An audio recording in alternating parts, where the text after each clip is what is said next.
Very excited to be with you tonight. I wish that this was 3 or 4 years ago when we could actually do things like this in person. I've been working with CEDIM for over 10 years, I think, since the start of the innovation programs that they've had. And it was always a pleasure to come down to Mexico because I live in Chicago. And in Chicago today, it is around 20 degrees Fahrenheit, which I believe is like -6 or 7 Celsius. So it's very cold, and I miss the days of coming out to Mexico. So hopefully we'll be in a different world soon, and I can come in person and we can do this in a different manner. But this is the world we live in today, and this is the reality we're in. So thank you all for joining. I'm grateful for the technology that we have that allows us to continue to connect and have these conversations. I appreciate that everyone on the call has an interest in innovation, and I hope you find the time that we spend together helpful and valuable in your innovation journey. So the topic for tonight's webinar is leading a, in parentheses, virtual culture of innovation. So as we all are experiencing, the world has significantly changed over the past several years, and this has really had a pivotal impact on how companies operate and how people work together. And I'm sure you've all been impacted by it and feel this change. In the past, a company's culture was defined in large part by the personal physical interactions amongst the employees. It was the opportunity to see each other over lunch, have a conversation in the hallway, have a cup of coffee together. But now with so many of us working virtually, everyone has been forced to kind of adjust how we interact. And these changes, I think are going to be with us to stay for a while, and I think they will have an impact on company cultures going forward. I think we're just starting to see things evolve, and over the course of the next couple of years, I think we're going to start to see some shifts in culture, and it's going to become very important for leaders to understand how to maintain their cultures, especially in innovation culture. And so tonight, I want to share some of my personal experiences in adjusting to this new environment. I was a former VP of Global Innovation for a large international company right when the pandemic hit. So I personally lived through this transition of being in the office all the time one day to literally the next day being at home, and for the next couple of years not seeing any of my coworkers, but still having the responsibility of developing and leading innovation within the company across the globe.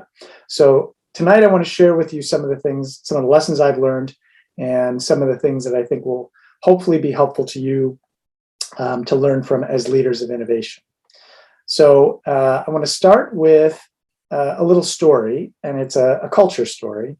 Many years ago, I had an opportunity to peek inside a company as a consultant, and they were working on some new innovative products. And one of the interesting things I learned was they had a major failure with one of their recent product launches. And although the product was tested and consumers loved it, and they put a lot of marketing dollars and support behind launching it, ultimately it failed in market and it lost millions of dollars, and they decided to cancel the product line. Now, for those of you that are in innovation, you know this is not a unique story. Innovation is all about learning from failure, as you see on the screen. And it's about taking chances and doing experiments. But what is different about this story is what happened next. And it's an example of an innovation culture. So the leader that worked on this last product launch, when it failed, was ultimately fired. And from the outside in, I was very curious about how that happened, and when I started asking a little bit more about the project, I learned, and I was told, don't talk about that project because it's a sore subject with the leadership team. And everybody in the company basically acted like they shouldn't touch it with a 10-foot pole. So I found it very interesting that they had, obviously tried something new and failed. But in the end, because of the failure, somebody was asked to leave the company. And so you can imagine if you're in that company, or especially on the innovation team, how you felt working on the very next project, right? And the impact that it probably had to the overall culture. So needless to say, the team was not willing to take many big chances because they just felt the sting of what happened, and they saw what would be the ramification of having a big failure. So in the end, the ability to truly innovate and the culture was radically changed. So I share this story to start because it's a real example of the risks of the companies face when they try to create a culture of innovation and try to launch new products and services. Innovation is messy and requires financial investment for sure. And many times that investment doesn't generate returns, generate any financial returns. But in my experience, it always generates a return on learning. And that's what I've seen and learned from the most innovative companies I've interacted with and been a part of, is that they understand this aspect of innovation and they embrace this. And so later on, I'm going to share another story of a different outcome from a failure. But today is all about innovation culture and leading an innovation culture. So I have two objectives for tonight. First, I want to share some personal experiences that I hope you can learn from as you go. And then secondarily, I want to hopefully inspire some creative thinking as you think about, as an innovation leader, how you play a role in leading the culture of innovation at your companies. So one caveat as I go through this is every company culture is unique. So some things that I'll share with you may or may not apply and may or may not work. So this isn't meant to be a prescriptive, this is what you should do to lead a culture of innovation. It's more, hopefully you can learn from my experiences. Whenever I read books, articles, attend webinars that talk about this is the way to do it and this is the way to lead cultures of innovation, I always take it with a grain of salt, because what I've learned is that every culture is unique, as I mentioned, and every approach has to be modified for your unique culture. So I ask you to do the same tonight. Take what I say with a grain of salt. Hopefully you will be able to learn from my experiences and take away a few things that you can try at your companies that will help you continue to grow and lead a culture of innovation.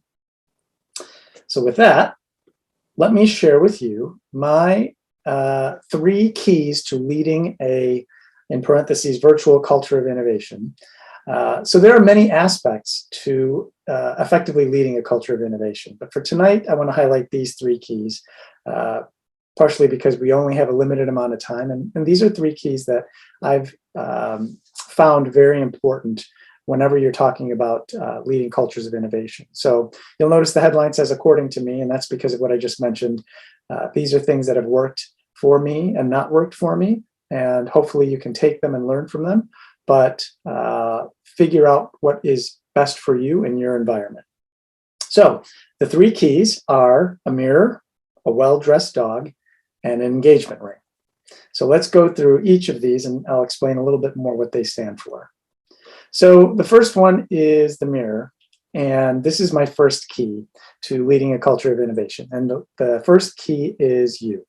Take a look in the mirror and get to know yourself better and understand what your leadership style is. So as a leader of innovation in your organization, really important for you to know, what is your leadership style? What are your leadership principles? So there are 2 aspects of how you can go about doing this. One is start with why, and the second is to leverage your strengths. And I'll go through each one of these in a little more detail. So first, start with why. So this start with why is based on a book written by Simon Sinek that is a very simple but powerful framework called the Golden Circle. And the basic premise of the book is that all great companies start with why. And that is, why do they exist, or what is their purpose? And so for me, I've adapted it on a personal level, and you see on the screen what I call my Golden Circle. And this, for me, has helped me figure out my personal leadership style and how I want to show up every day for my teams and my clients. So in my Golden Circle, as you can see, it starts in the center with my personal why. And my personal why, and this is something that I've crafted over many years, and as I've reflected on who I am as a leader and the experiences that I've had, my personal why is to inspire creative thinking. And you notice that my why is not a job title or role. It's not a goal or objective like my why is to make a lot of money. It's more about what gets me excited about whatever I'm working on. It's about what's important to me to feel fulfilled in whatever I'm doing, whether it's on the personal side or the professional side. And I love to inspire creative thought. I love to ideate with people and see big ideas start to form in their head and start to see them get excited about possibilities. And when I think about all the projects and roles that I've had in the past, the ones that have been the most exciting for me have always been the ones that where I can work with other people and creatively solve big problems together. As you go outside the main circle, which is my why, you see the how. And this is how I do what I do. Again, it's not job titles or responsibilities, but rather it's the way I go about inspiring creative thinking. So you can see some of the things that I do to make sure that I stay true to who I am and that I'm doing the things that are important to inspiring creative thinking, like challenging myself to try new things, challenging other people, leveraging methodologies, etc. And then on the last outer circle is the what, which is what is it that I actually do? And this is what most people start with when they introduce themselves. Hi, my name's Joe. I'm an innovation consultant. I work at Keane Consulting, and this is what I do. So think about the last time you introduced yourself at a business meeting or a gathering. Think about what you said. How did you start? And my guess is most of you will say, yeah, I guess I did start by saying my name and my role or my company. And what the book teaches us and tells you and proposes is that it's much more powerful to start with your why. It's much more impactful and memorable when people start with what their purpose is. So as an example, if I were to introduce myself, I would start with, hi, my name's Joe, and I love to inspire creative thinking. I love to challenge myself to try new things and challenge other people to try new things. I use best practices and methodologies. I invest in people through coaching, and I do that as a consultant for innovation. I also volunteer. I'm also a dad, and et cetera, right? So as you can see, it's a different way, but much more impactful in terms of how you get to know and the impression you leave on other people. So my challenge and encouragement to you is, if you haven't read the book, read the book. If you have read the book, create your own golden circle, because it's the starting point, I believe, for all great innovation leaders to really understand who they are and what their purpose is, and then to build their golden circle for their teams and their businesses. The next area and key is leveraging your strengths. So in this picture, you see three famous people. Two that most people know about, and that is Mickey Mouse and Walt Disney. But the third person in the picture is Walt Disney's brother, Roy. Now, while Walt gets all the fame for building the Disney empire and having all the creative ideas and creating the characters like Mickey Mouse, etc., none of this would be possible without his brother, Roy, who was a perfect complement to Walt and his big ideas. So while Walt had a great vision for creating the world of Disney, it was actually Roy that implemented many of these ideas and made them a reality. And together, they were able to create this amazing thing called Disney. Now, I'm greatly simplifying, and I encourage you to look up the story between Roy and Walt and how they created Disney. But the point of this example is there are some things that you are very naturally good at. These are your strengths. These are the things that come naturally to you and your leadership capabilities. And then there's some things that you are probably not very good at, or you're okay at, but they don't come naturally to you. They require work and effort. And when I look at my experience in leading innovation is hard. So figure out what you're really good at, and then surround yourself with individuals that complement the things that you're good at and are actually good at the things that you're not naturally good at. And it might not just be one person in the case of Roy and Walt Disney. I'm sure there were lots of people they worked with that helped support and complement their capabilities. So it might be a group of individuals that work together in a way that creates an effective culture of innovation. So on the screen, you see there's another book title there. It's Strengths Finder. And if you've read this book, then you know what it's about. If you have not, in the book, it talks about this philosophy of focusing on your strengths, understanding your strengths, and then focusing on them and developing them. And in the book, there is also an assessment you can take. And so if you have not done this, again, I highly recommend it because it's a great way to learn more about yourself and will help you on this journey of becoming a better innovation leader. Many times I get people asking me questions, do you have any good book recommendations about innovation and leadership? And these are always two at the very top because it starts with yourself. And I believe that's a critical component of leading innovation. So the next key to leading innovation is a well-dressed dog. So this image represents the top dog in your organization, or top dogs. And in my experience, having a true culture of innovation always starts at the top. Executive support is critical. So real support is much more than just saying innovation is a key part of the company strategy. That's just innovation lip service, right? But it comes in the form of financial resources, investment in technology, creation and support of key initiatives, and then celebration of success and failure as the innovation teams try new things and try to create innovative new solutions for the market. For you as an innovation leader, it's important that you communicate frequently with these key stakeholders, and not just the top dogs, right? A true culture of innovation is not just on the innovation team, but rather in every part of the organization. So as an innovation leader, it's up to you to ensure that you're continuously sharing this message of innovation to all and encouraging them to think innovatively. Now, I mentioned at the start, the title is How to Lead a Virtual Culture of Innovation. And this is a big part of what's changing now. So in the past, getting the top dogs on board and getting their support sometimes came in the form of formal meetings and presentations. Other times it came in hallway conversations, informal chats over lunch, quick gatherings by the coffee machine.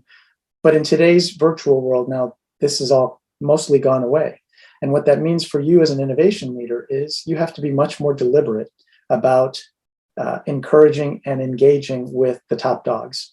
This means you have to set up specific conversations and meetings with executives in your company to talk about innovation and other stakeholders in the organization. And it's not as simple as regular daily small chit chats. Now it's more deliberate. And so that means you have to have a good message, and you have to have constant communication over a period of time so that the message is continuously repeated and continuously gotten by the people that you're working with. So it's a bit of a challenge, and I will tell you from my experience, once we switched to remote and virtual, there was a period where I stopped communicating on a regular basis because I was so comfortable doing it on a natural level in person. And then I realized, wait a minute, I'm not having those same small conversations. I'm not engaging with my colleagues and the executive team on a regular basis. So I started to create regular meetings and regular checkpoints that I didn't have to do before, simply because it was important to continue to communicate the message of innovation. So I started this webinar with the story, the unfortunate story of the leader that was fired after a failure. And now I want to share a different example of a very well-known and crazy successful company called Amazon. So one of my favorite quotes from Jeff Bezos is, if you double the number of experiments you do per year, you're going to double your inventiveness.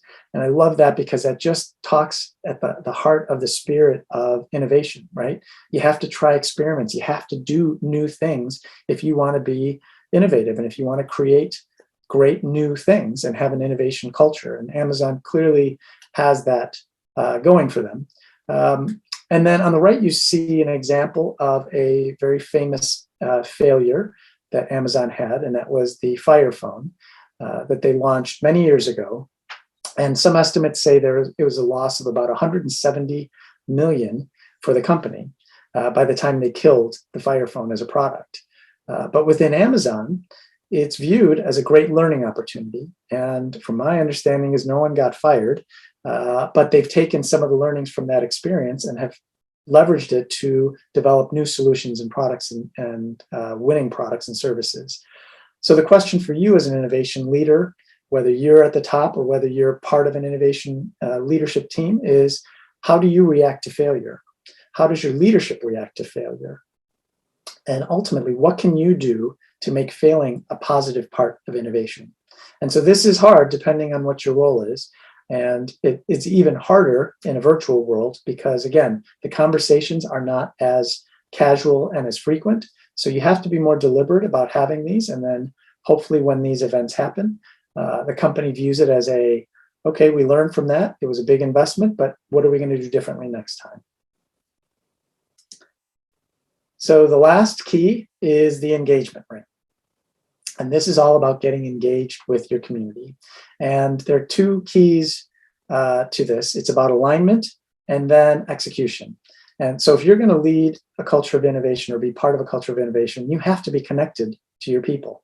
And this is where, again, in this new world that we're in, it gets a little bit tricky because we are in a virtual remote world, and it is much harder to be connected and engaged with your community. So I'm going to share with you some examples of things that I've done in a moment that have helped me maintain a culture of innovation and to get people continuously engaged and excited about innovation. So the first part is getting aligned. And this goes back to getting the top dogs on board. And so the reason this is important is you have to understand what their priorities are, what the executive team's priorities are. And if you're the executive, then great, you know what your priorities are, then you're aligned, and your messaging should align to what you say are the company's priorities. So understanding the business goals, objectives, and then meeting with the executives and really getting in-depth understanding. So for me, the way when I took on a new role of innovation leadership within a large company, one of the first things I did was I scheduled interviews with all the top leadership, all the regional presidents, the CEO, the executive team. And all I really wanted to do was learn and listen, hear what they thought was important to them and what was important of innovation to supporting their overall goals. And it didn't just stop at the leadership, it went to all the business units as well, because again, getting connected to all parts of your organization is important if you really want to have a true culture of innovation and not just an innovation team that's doing innovation. On the right side, you see the HR, I love HR symbol. So in my experience, another key partner in leading innovation and cultures of innovation is HR. So human resources, depending on your organization, can be very strategic in helping you get people on board to the innovation culture train that you're driving. They're connected to everyone in the company. So having their support is very critical, and having their alignment to how you create the culture and how you execute against that culture can be very helpful and strategic. And then the last thing you see on the screen is a picture of an annual report. And I put that there because if you haven't read your own company's annual report, I highly encourage you to do it, because you can see how innovation is communicated to the outside world for your company. So make sure you, as an innovation leader, have your messaging aligned with what the company is telling the outside world, how they're looking at innovation. This will get you more head nods when you're in meetings with executives, because they're going to say, oh yeah, that's exactly right, because that fits in with our overall strategy. And that's what we're telling the world. And that's what we're telling our investors, what we're doing in innovation. And so the good news for you will be you'll look smart and you look like you've done your homework. But more importantly, your innovation messaging and leadership and the culture you're developing will be aligned with the overall company culture. So lastly, I want to share just a handful of ideas that I've implemented as an innovation leader that have helped in this new reality of virtual and remote connections. Now, these ideas and things that I've implemented aren't crazy new ideas, and they're also applicable clearly in the non-virtual world when you get together in person.